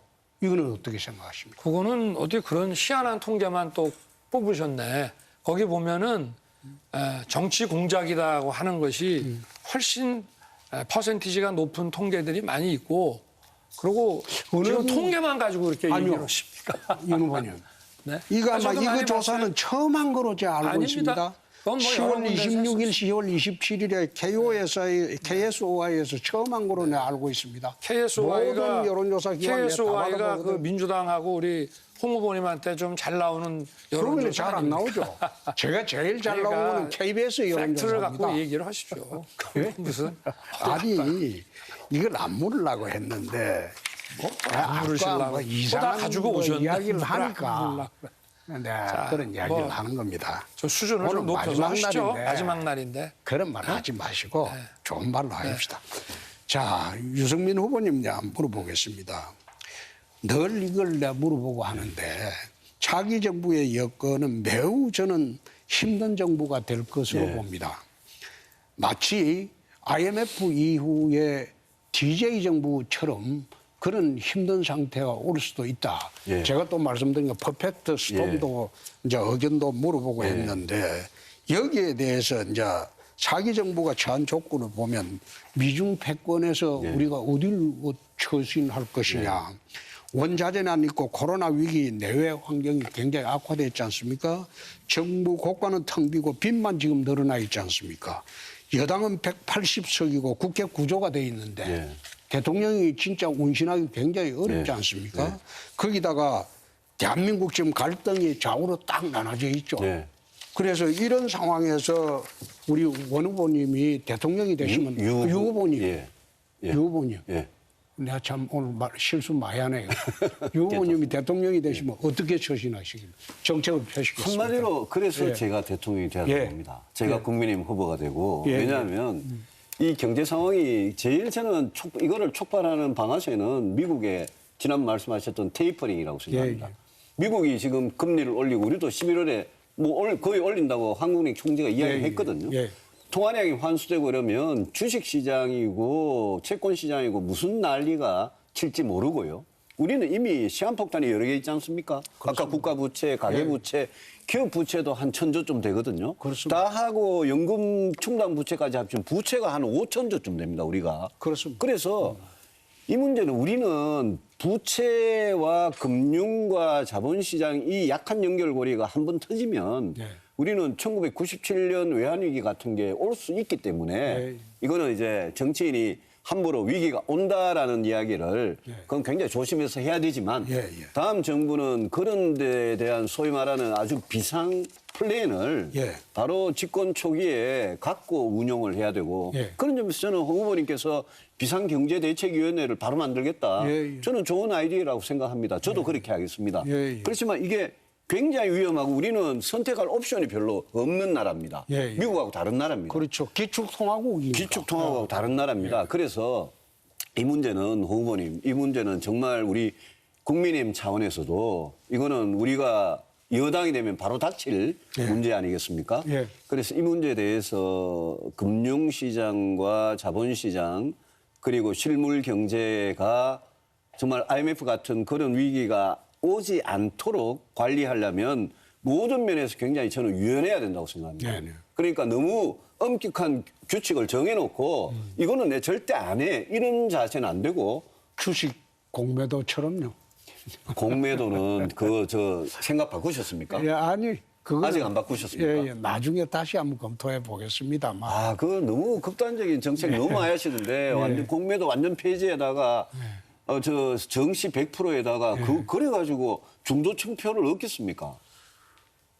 얻으려면 또 바뀔 수도 있겠죠. 그러면 후보가 되시면 또 정책 바꾼다고요? 그거는 당하고 또 상의해야 될 문제입니다. 아니, 그래서- 저희 당 이름으로 나가는 거기 때문에 후보가 전부 고집하기는 어렵습니다. 아닙니다. 그거는 대선 후보가 되면 예. 대선 후보가 당대표보다 위에 우선하는 사람인데 대선 후보가 되면 자기가 그 정책팀을 다 꾸려가지고 자기가 생각하는 방향으로 끌고 가야죠. 대통령 후보가 만기칠람할 수는 없습니다. 그래서 당 후보가 되면 당에서 또 정책팀이 있습니다, 지금. 물론이죠. 그리고 당 차원에서 공약을 지금 만들고 있습니다. 그렇지만. 그 공약하고 제가 생각하는 거하고 접점을 찾아야 되겠죠. 저는 국민과 당원이 그렇습니다. 이 사람이 좋다고 후보로 뽑는 거는 그 사람이 갖고 있는 비전이나 철학이나 정책이나 그런 걸 다 보고 뽑는 거 아니겠습니까? 그렇습니다. 예. 그래서 저는 뭐 홍 후보님 주도권 토론에 제가 너무 시간을 많이 씁니다만 저는 홍 후보님 정책적으로 너무 준비 안 되신 것 같아요.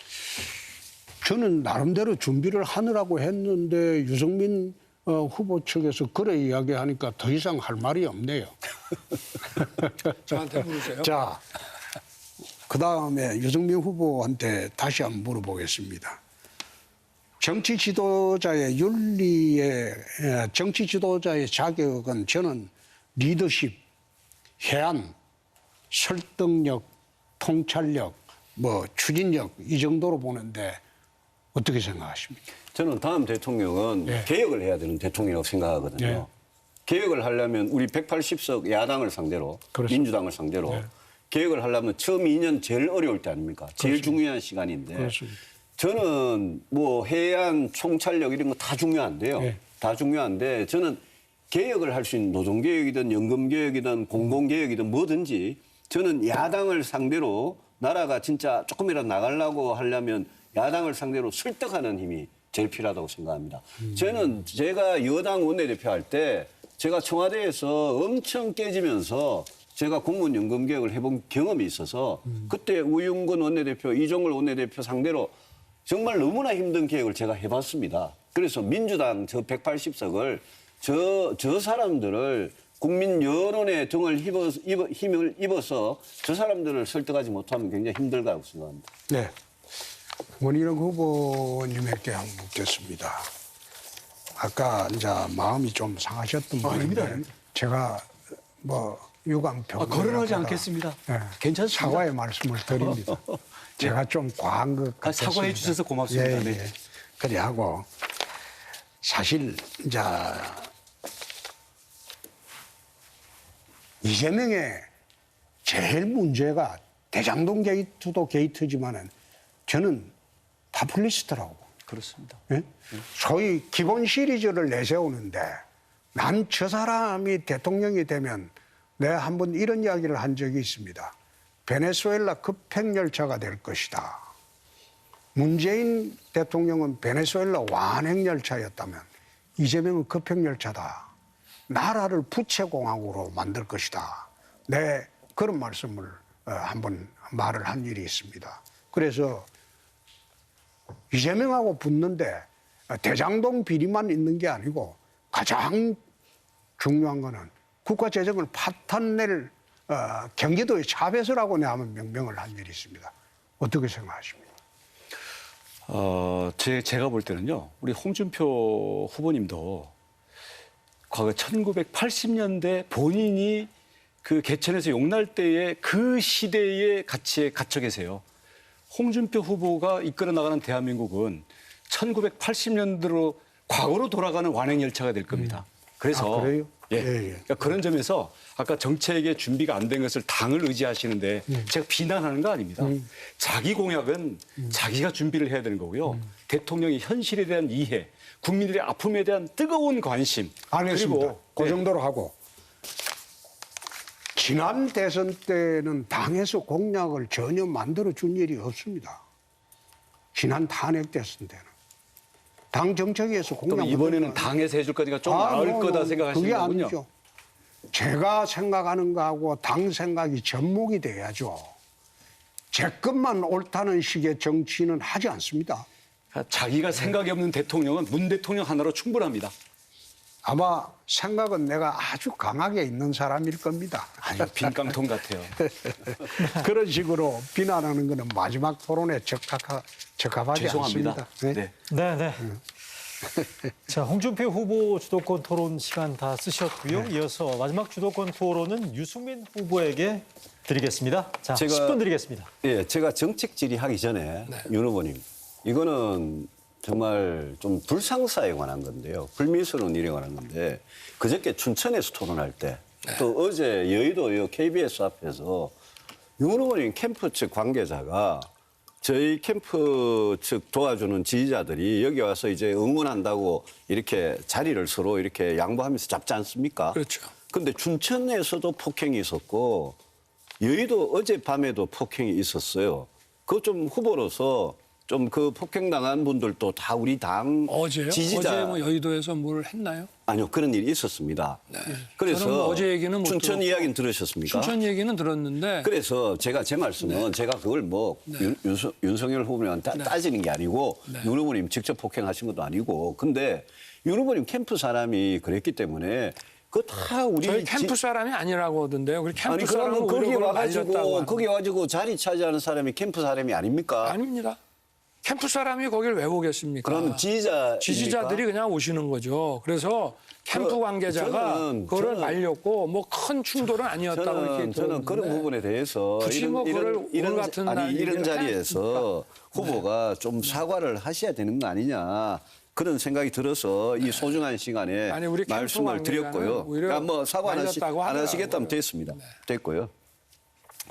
그 제가 반도체 미래도시 이야기를 해보겠습니다. 윤 후보님께서 저는 우리나라 지방 경제가 굉장히 어렵기 때문에 지금 모든 반도체가 전부 다 경기도에 충청도 일부하고 몰려 있는데 그게 거의 대부분 메모리 반도체고요. 그래서 제가 우리나라가 제일 약한 비메모리 반도체를 남부 경제권, 영호남을 아우르는 지역에 지어 가지고 지방에 광주고 대구고 부산이고 전주고 이 지방대 학생들 취업도 하고 지방 경제 살리겠다고 그러는데 윤 후보님이 몇 번에 걸쳐 가지고 이거를 아니 전력을 어디서 끌었으냐 또 위치가 뭐 지리산 제일 꼭대기에 짓느냐 이러시면서 반대를 하셨거든요. 그 이 반도체 미래도시 남부 경제권에 짓는 거 아직도 반대하십니까? 저는 반대하는 게 아니고 그러면요. 우리 후보님께서 공약을 내셨으니까 공약이라고 하는 거는 예. 좀 들었을 때 이게 말이 된다 하고 좀 실현 가능성이 그래, 말이 안 있어야 된다고 되는. 생각하시는 저는 거잖아요. 그게 이제 실현 가능성 면에서 의문이 있었기 때문에 제가 아니, 질문을 전력 한 때문에. 전력뿐만 아니라 입지도 그렇고 전력 가지고도 굉장히 그때 그렇죠. 비판을 전력도 하셨더라고요. 반도체 공장이라고 하는 아니 건 그럼 뭐 전력이 잠깐만요. 어마어마한 그러면 경기도에다가 반도체 공장 증설하는 거는 전력 문제가 괜찮고 남부에 짓는 거는 전력 문제 때문에 안 됩니까? 아니죠. 여기 지금 평택에다가 반도체 공장을 질 때도 아니 그래서 예. 당진에서 가지고 오는데 송전선 예. 만드는 데만 완공시키는 데만 14년이 걸렸다고 하고. 윤 후보님은 그러면 하기 때문에 얘기를 윤 하는 후보님은 영남, 호남 이 지방 경제의 어려움, 네. 어려움에 대해서 윤 후보님은 대안이 뭡니까? 아니 그렇게 말씀하시면 대안은 이미 제가 많이 얘기를 했고요. 어떤 이야기? 정책에 대해서 예. 저하고 광주나 대구나 뭐 부산 가서 토론 많이 하셨잖아요. 아니요 하나라도 좀 말씀을 해보십시오. 그 아니, 지방 경제를 어떻게 살릴 아니 건지. 그 지역에 기존에 있는 비교국에 있는 산업들을 좀 더 기존의 산업들을 더 아니요. 경쟁력을 높이겠다. 경쟁력도 높이고 또 각 지역마다 어디는 로봇, 어디는 AI 뭐 그거 또 지금 수소 이런 문재인 식으로. 대통령 때 박근혜 대통령이 다 하던 이야기입니다. 아니 뭐 다들 말씀을 하셨지 않습니까? 아니 그래서 남부에 새로 이렇게 네. 국가적인 프로젝트로 한다는데 그거를 전력이 없어서 그런다니까 윤 후보님께서 발표하신 것 중에 비핵화가 진전되면 북한에다가 첨단 산업을 기지를 짓겠다 이러셨어요. 아니 북한의 첨단 산업 기지를 북한 어디다가 무슨 전력으로 지을 겁니까? 북한에는 첨단 산업 기지를 지으면서 아니 우리 남부 경제권에 반도체 공장 짓는다는데 전력 때문에 안 된다? 이게 말이 됩니까? 저는 반대한 건 아니고요. 그때 입지를 어디를 왜냐하면 민간 50조에다가 재정 50조 해가지고 100조를 투입한다고 하셨기 때문에 예, 알겠습니다. 제가 거기에 예, 대한 예. 그 현실성을 제가 물어본 거고 예, 알겠습니다. 그런 거죠. 저 네. 다른 아주 소프트한 공약 정책으로 하나 넘어가 보겠습니다. 네. 윤 후보님 반려인이시죠? 네. 예. 댁에서 강아지도 기르시고 고양이도 기르시고. 네, 네. 근데 윤 후보님 공약 중에 이 반려동물에 관한 공약은 아직 발표를 안 하셨더라고요. 네. 그래서 그 중에 또 준비는 하나 돼 있는데. 예, 준비는 돼 있는데 저는 이제 지금 잘 검토를 발표를 하고 했습니다. 근데 윤 후보님께서 우리 당이 마련한 그 무슨 라방 토크쇼, 네네. 올데이 라방 토크쇼에 개를 식용으로 하는 문제에 대해서 어떻게 생각하냐 이런 질문을 받으시니까 윤 후보님께서 그거는 선택의 문제라 가지고 함부로 말하기 곤란하다 이렇게 말씀을 하셨어요. 저는 개인적으로는 예. 반대하지만 예. 그걸 국가 시책으로 하는 예. 거에 대해서는 예. 또 많은 분들의 예. 저 사회적인 합의가 있어야 되지 않겠냐. 그런데 이 이런 문제 때문에 지금 반려동물을 네. 이렇게 키우고 사랑하고 하는 반려인 인구가 한 1,500만 좀 되거든요. 네, 네. 그럼 이분들은 이 개 식용 문제에 대해서 굉장히 민감하시단 말입니다. 아니, 뭐 저도 근데 반대하죠. 그거를 개인의 선택에 그냥 맡기고 네. 그래서 되겠습니까? 이게 바로 반려동물의 학대나 이런 문제하고 직결되는 문제거든요. 아니 반려동물을 학대하는 게 아니고 예. 식용 그 개라고 하는 예. 거는 따로 키우지 않습니까? 따로 반려동물 따로 키우는 식용개는 같은 개 아닙니까? 하여튼 반려동물에 대해서는 그거는 사실은 우리 가족에 준해 갖고 우리가 대우를 해야 되고 저는 식용개라고 말씀하시는 게 그게 진짜 이해가 안 되는데. 아니 저는 그래서 예. 저 개인적으로는 그건 반대하고 예. 그건 안 된다고 생각을 아니 하는데 지금 갑자기 이제 그 대통령이 되고자 하는 분이 그거에 대한 입장이 있으셔야지. 아, 저 이걸 입장 개인의 제 선호나 입장으로는 개인의- 저는 예. 반대합니다. 반대하는데 그럼 그거는 반대하는 걸 법으로, 공약으로는 못 내겠다. 법으로 제도화하는 데는 좀 여러 사람들의 저 합의가 좀 필요하다고 저는 생각합니다. 그 차별금지법하고 똑같은 거예요. 저 반려동물을 키우는데 그 부담이 경제적 부담이 굉장히 들거든요. 네. 주사 맞히고 뭐 오늘 또 누가 이야기 들어보면 자기는 이발하는데 만 원 하고 이발 하는데 우리 그 강아지는 그 미용하는데 7만 5천 원 줬다 이러더라고요. 이런 식이에요, 이게. 네. 그래서 반려동물에 대한 의료보험제는 어떻게 생각하십니까? 저도 지금 비용이 많이 들기 때문에 네. 동물병원이 이게 그래서 저도 그 부분은 지금 공약에 지금 검토를 하고 있거든요. 예. 어떤 대책이 있다고 생각하십니까? 그러니까- 이 경제적 부담이 굉장히 돼요. 네네. 그래서 좀 일단 그런 걸 하려고 그러면 이제 반려동물을 다 등록제도 하고 예. 일단 관리를 다 예, 하고 예. 그게 기본이 돼가지고 이제 이런 보험 문제도 좀 해야 되는. 저는 보험을 저는 민간 보험을 국가 보험을 할 수는 없고요. 네. 민간 보험을 장려하는 네, 네. 그런 정책적인 저도 뭐 노력은 할 필요가 있다고 생각을 하거든요. 오늘 그 보도 중에요. 시간이 이제 많이 지나가서 오늘 보도 중에 홍 후보님 F-35가 미국에서 국방부하고 미국 공군이 F-35가 네바다 사막에 F-35A에다가 전략 핵무기 아니, 전술 핵무기를 B-61-12 전술 핵무기를 벙커바스터를 예, 벙커바스터. 해가지고 그거를 했는데 이게 김정은의 은신처를 딱 공격하기 좋은 무기거든요. 우리나라는 제 지역구에 대구 동구 K2에 F-15K가 60대가 있습니다. 이번에 청주기지에 F-35가 40대 이제 들어옵니다. 예. 그러면 이 전술 핵무기를 공대지를 할 수 있는 벙커바스터를 할 수 있는 이거를 운용할 수 있는 비행기는 우리가 전투기는 국민 세금으로 100대나 지금 갖고 있단 말입니다. 그런데 핵 공유가 안 되면 거기에 김정은을 딱 때릴 수 있는 그거를 지금 장착을 못 해요, 우리가. 알고 있습니다. 그래서 핵 공유를 홍 의원님이나 저는 이제 찬성을 예. 하는 거잖아요. 그렇습니다. 근데 이제 두 분은 핵 공유를 반대하신단 말입니다. 저는 F-35K를 이 비싼 세금으로 이렇게 사놓고 40대를 사가지고 청주기지에 두고 F-15K를 60대나 대구 기지에 두고 이랬는데 우리가 왜 김정은의 은신처나 북한이 지하시설에 핵무기를 숨겨놓은 이런 거를 우리가 만약 뭔가 탐지를 하면 때리는 그 핵 공유를 왜 반대하십니까, 윤 후보님? 반대를 핵 공유가 예. 그걸 하면 안 된다는 게 아니라 아니, 핵 공유를 반대하셨죠. 아니 그러니까 그건 예. 뭐냐면 지금 현실성이 없는 정책과 공약을 말씀하시기 때문에 아니요. 그걸 왜 현실성이 아니, 없다고 왜냐하면 생각하십니까? 이게 미국의 국내 법이라든가 또는 NPT라든가 이런 데서 지금 유럽식의 핵공유도 저게 말이 핵공유지 저거는 정치적인 어떤 아닙니다, 윤 의원님. 에스크로우가 제가 윤 의원님, 아니 잠깐만요. 제가 지금 나토식 핵공유라는 거를 법적인 지금 법적인 이 공유라고 보도가 네. 미국 국방부가 미국 공군이 F-35A에 네. 예? 전술 핵무기를 해가지고 벙커버스 타는 네. 김정은이나 지하 핵시설 타격할 수 있는 거를 네. 바로 나토의 5개 핵공유하는 나라에 네. 바로 이거를 하겠다고 지금 하고 있는 거거든요. 네. 그래서 나토식 핵공유가 그런 식으로 그 말씀하시면 그거는 완전히 사실이 아니에요. 나토식 핵공유는 법적인 핵공유는 아닙니다. 그건 정치적인 에스크로우고요. 아니요, 그리고 미국하고 현실성이 나토가 없습니다. 협정을 맺어가지고 하는데 그걸 그런 왜? 거는 저 미국 제하에서 그걸 주장하는 교수들이나 학자들은 있지만 아니요, 지금 하고 있는데 정부 어떻게 입장은 그러십니까? 핵공유는 핵 배치고 북한 핵을 기정사실화합니다.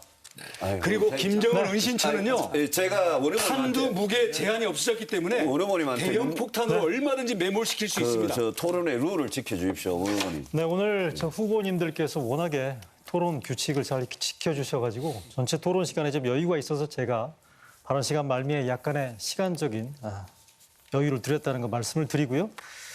자, 이렇게 해서 자유 토론에 이어서 네 분의 주도권 토론까지 모두 마쳤습니다. 내일 당원 투표를 앞둔 마지막 토론이다 보니까 역시나 오늘 토론 치열했던 것 같고요. 더불어서 정책 이슈들도 꽤 의미 있게 오늘 다뤄졌던 그런 자리였던 것 같습니다. 이제 마무리 발언만 남겨두고 있는데요.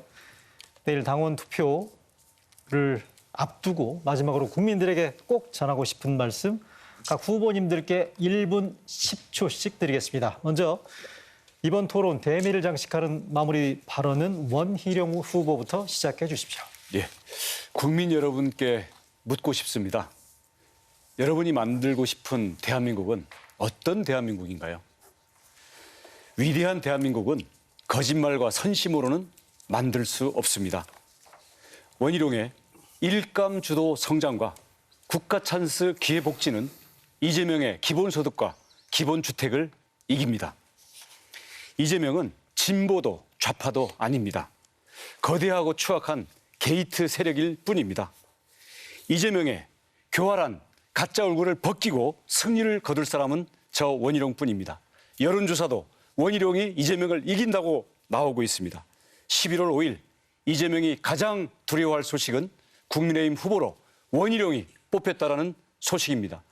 원희룡을 찍으면 원희룡이 되고 원희룡은 이재명을 잡습니다. 이재명을 잡기 위해서 모든 준비가 되어 있는 원희룡을 본선 링에 4개월 동안에 이재명과의 1대1 대결에 여러분 선수로 출전시켜 주십시오. 반드시 위대한 승리를 안겨드리겠습니다. 감사합니다. 네, 원희룡 후보 마무리 발언 들어봤고요. 다음 홍준표 후보의 이번 마지막 TV 토론의 마지막 발언 들어보시겠습니다. 존경하는 국민 여러분, 사랑하는 당원 동지 여러분, 이제 대세가 모두 홍준표로 굳어졌습니다. 여러분의 한 표로 확실히 매듭지어 주시기 바랍니다. 제가 나머지 세 후보님들 잘 모시고 원팀으로 정권 교체를 꼭 하겠습니다. 다른 세 분 후보님들은 앞으로 기회가 또 있겠지만 저는 이번이 나라를 위해 헌신할 마지막 기회입니다. 이번 주 모든 여론조사에서 이재명을 확실히 이길 후보, 100% 승리를 가져올 후보는 홍준표뿐이라는 여론조사가 많이 나왔습니다.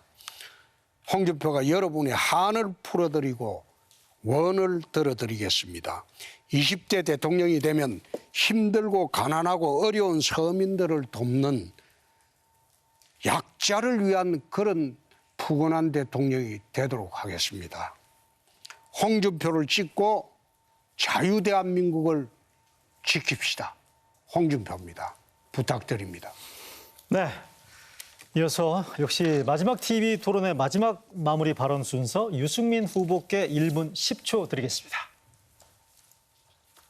존경하는 국민 여러분, 사랑하는 당원 동지 여러분, 최근 민심에서 저 유승민에 대한 지지가 급속하게 무섭게 올라오고 있습니다. 이제 저는 당원 동지 여러분께 호소합니다. 여러분께서 지지하시는 후보가 그 후보가 경선에서 이기는 게 이게 지금 목표가 아닙니다. 누가 어느 후보가 우리 4명 중에 민주당 후보를 이재명을 압도할 수 있느냐. 그래서 3월 9일 날 내년 본선에서 여러분에게 정권교체의 한을 풀어드릴 수 있느냐. 그리고 우리가 그렇게 꿈꾸던 우리 보수가 저 사이비 진보들보다 훨씬 더 대한민국을 더 잘 살고 더 강하게 만들어갈 수 있느냐. 여러분께서 그거를 결정하는 선거입니다. 당원 동지 여러분께 고개 숙여 호소드립니다. 여러분께서 유승민을 선택해 주시면 반드시 이재명을 꺾겠습니다. 도덕성 정책 토론에서 이재명을 압도하겠습니다. 제가 여러분의 정권교체 열망 반드시 풀어드리고 정말 새로운 대한민국의 역사를 쓰는 그런 여러분의 자랑스러운 대통령이 되겠습니다. 꼭 부탁드립니다. 감사합니다. 자, 오래 기다리셨습니다. 끝으로 윤석열 후보의 마무리 발언 1분 10초 듣겠습니다.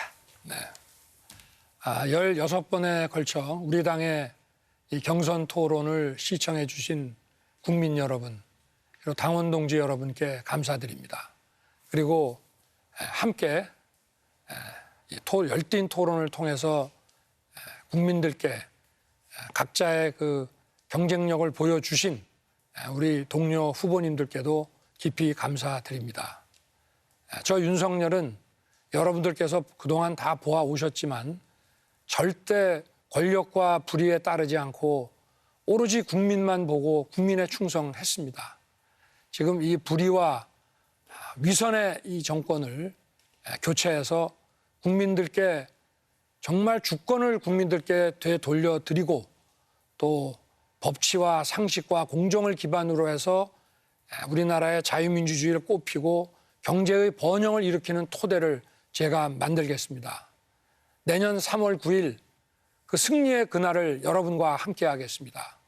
여러분의 강력한 그리고 변함없는 지지 부탁드리겠습니다. 감사합니다. 네, 국민의힘 대선 후보 경선 토론 마무리 발언까지 모두 들어봤습니다. 오늘 토론 여러분 어떻게 보셨습니까? 마지막까지 열띤 토론 펼쳐주신 4분 후보 대단히 수고 많으셨습니다.